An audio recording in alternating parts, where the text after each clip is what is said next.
In the wake of the Petricide cataclysm that scorched Helghan's surface and left the once proud world a lifeless husk, a tragedy later known across the galaxy as Tetricide, the war between the ISA and the Helghast came to an abrupt and bitter end.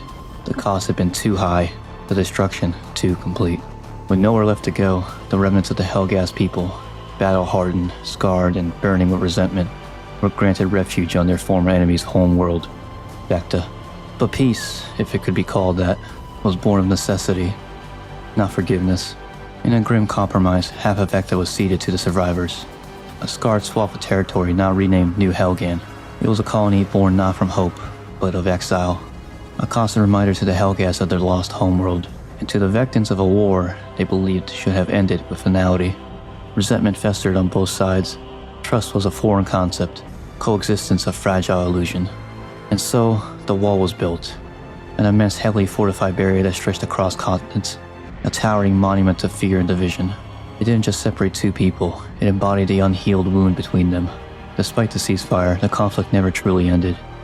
In the shadows beyond the wall, both Vektan and Helghast operatives carried out secretive missions, assassinations, and sabotage. Each side whispered the same truth. The war wasn't over. It had simply changed form.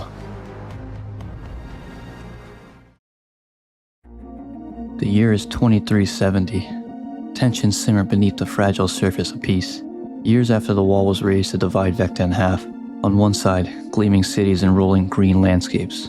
On the other, the scorched steel and red haze of New Helghan. In this divided world, the ISA begins the forced relocation of all Vektans still living within Helghast territory. An operation veiled in order, but laced with fear. Among those displaced is Michael Kellen, a weary father determined to get his young son Lucas to safety. Only 5 years old, Lucas clutches his father's hand tightly as they move through the silent ruins and guarded checkpoints of New Helghan, trying to avoid detection. Every shadow could hold a soldier, every street corner the end of the journey. Their desperate escape brings them into contact with Thomas Sinclair, a grim and seasoned shadow marshal, a man trained to operate in the gray space between duty and survival. Sinclair sees something in the Kellen family, innocents caught in the crossfire. He agrees to help. As the trio nears the wall, salvation glimmers just ahead, but it comes at a cost. Helghast patrols intercept them in the final stretch. Gunfire erupts. In the chaos, Michael is struck down protecting his son. With ruthless efficiency, Sinclair eliminates the remaining attackers. But it's too late for the father. He kneels beside the child, now orphaned, and solemnly promises, "I'll take care of you." Lucas grows under Sinclair's watchful eye, entering the Shadow Marshal Academy enduring its grueling tests. The scarred child becomes a soldier, a blade in the dark. Years later he emerges fully grown, a Shadow Marshal in his own right, trained, hardened, and ready to face the ghosts of a divided world.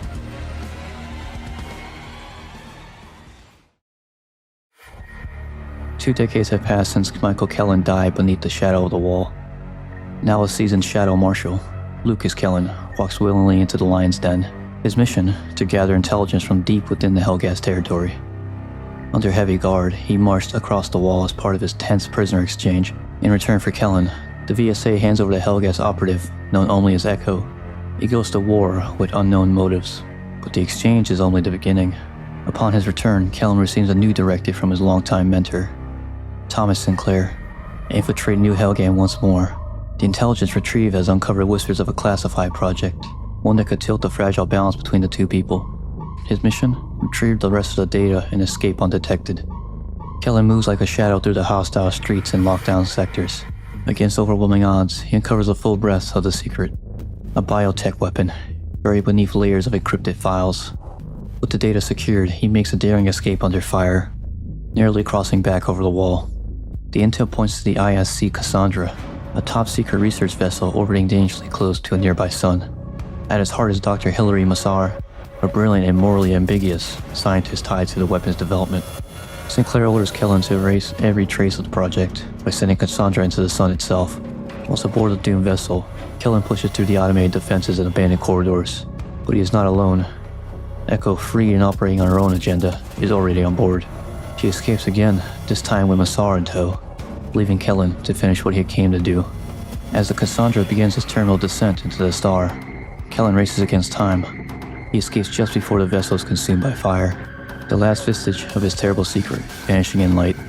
But the War of Shadows is far from over. Echo is still out there, and so is Massar. And Kellen has just begun to understand the scale of what lies ahead. When Kellen returns to Vekta, disaster strikes. As he approaches the VSA headquarters, a deafening explosion tears through the heart of the city. Fire and smoke swallow the skyline, screams echo through shattered concrete. Civilians and soldiers alike are caught in the blast, many never see it coming. Amid the chaos, Kellen pushes forward, battered but alive, until he finds Sinclair, bloodied but still standing. Before they can speak, every screen in Vekta flickers to life. A transmission cuts through the static. The face of Vlad Kotarin, leader of the radical Helghast offshoot known as Black Hand, fills the airwaves. Unflinching, he claims responsibility for the bombing, declaring it a warning, a first strike in a war for Helghast sovereignty. The Vektan government reacts with swift, brutal efficiency. In a matter of days, every Helghast citizen still living on the Vektan side of the wall is rounded up and deported to New Helghan. Trucks full of families roll out under armed guard. Tensions ignite into violence in the streets. Amid this, Sinclair formulates a plan. To find Taron, Kellen must disappear, go undercover among the deportees. Stripped of his rank and identity, he is thrown into the refugee convoys. Treated like any other Helghast exile. What follows is a harrowing descent into the underworld of New Helghan.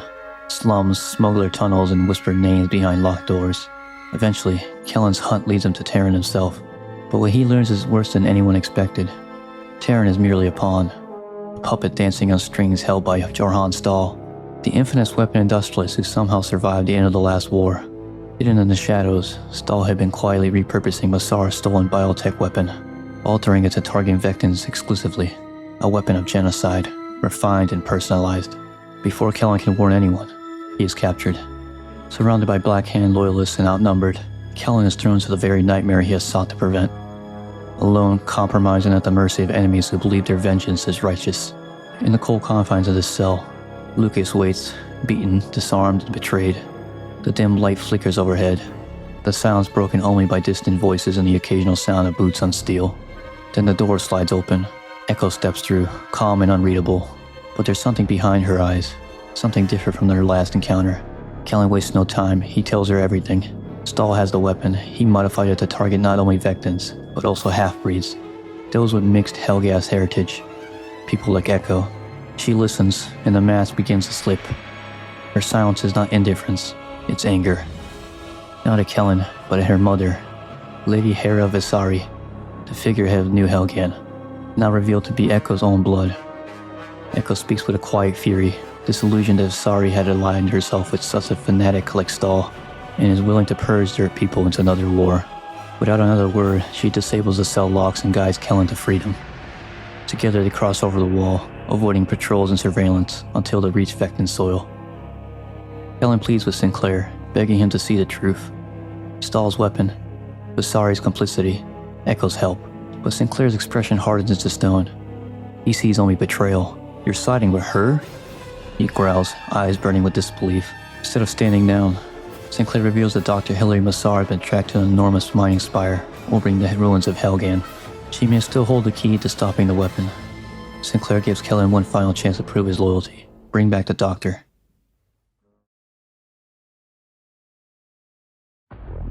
Kellen infiltrates the orbital spire, cutting through guards and automated defenses.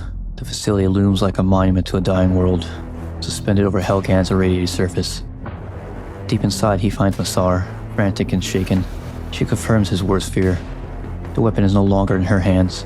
Stahl has it, and final preparations are already underway.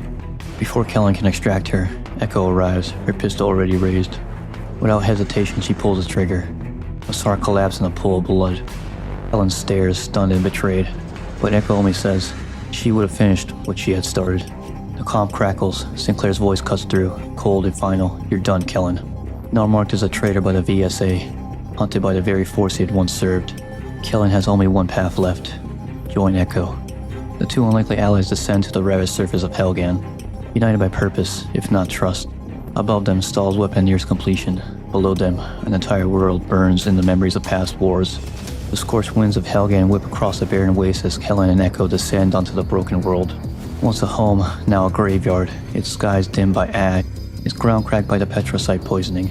The duo move with urgency towards the last known location, Jorhan Stahl, a fortified base deep within the irradiated husk of a planet. Inside the complex, they confront Flatcoat Tyrant, the Black Hand commander who orchestrated the bombings of Vekta. Cornered and outmatched, Terran rants of vengeance and salvation, but his reign ends in a flash of gunfire. Kellen and Echo press forward. Over the comms, Kellen radios Sinclair, his voice edged with desperation. Call off the assault. Stahl has the weapon. You'll be walking into a massacre. But Sinclair refuses. We'll just finish what they started. Above them, ISA dropships begin the descent, engines roaring. Within moments, Stahl activates a biotech weapon. A brilliant and terrifying beam of blue light arcs across the sky, slicing through Vektan ships like paper. Explosions ripple across the clouds. The sky ignites. The invasion fleet is obliterated in seconds.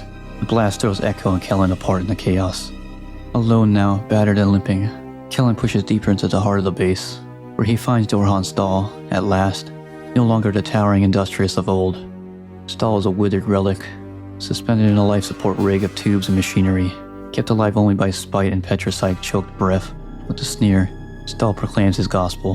The weak must fall, just as Helghan did. Vekta will burn, not in revenge, but in balance. But before Kellen can respond, a gunshot rang out. Stahl's skull jerks back, dead. Sinclair enters, pistol smoking, face unreadable. Kellen stares, stunned. What have you done? Sinclair steps forward, his voice calm, almost mournful. We've lost the war when we let them live. Kellen, I'm not making that mistake again. He raises the gun, fires once. Kellen staggers, dropping to his knees, blood soaking through his armor. The world fades at the edges. Sinclair kneels beside him, his voice softer now. You're like a son to me, but you chose the wrong side. A final shot echoes through the chamber. Lucas Kellen, Shadow Marshal, dies in silence, alone, betrayed, and beneath the ashes of a world that never forgave. The weapon is now in Sinclair's hands, and the war is far from over.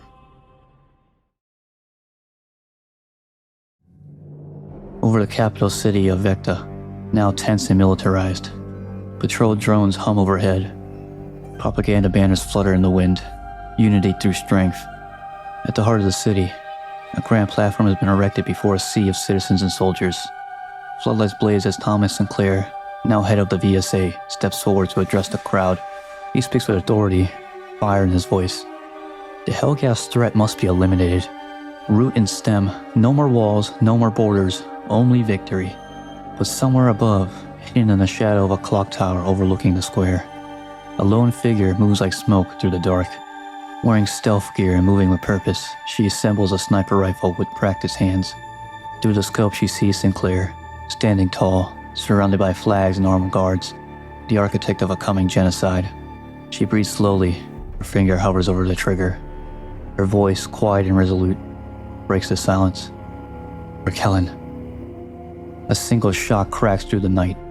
Sinclair's words die in his throat as he crumbles to the floor. Chaos erupting around him. Screams fill the square. Soldiers scramble, searching the rooftops. But Echo is already gone, swallowed by the city, a ghost once more. A war had been averted. For now.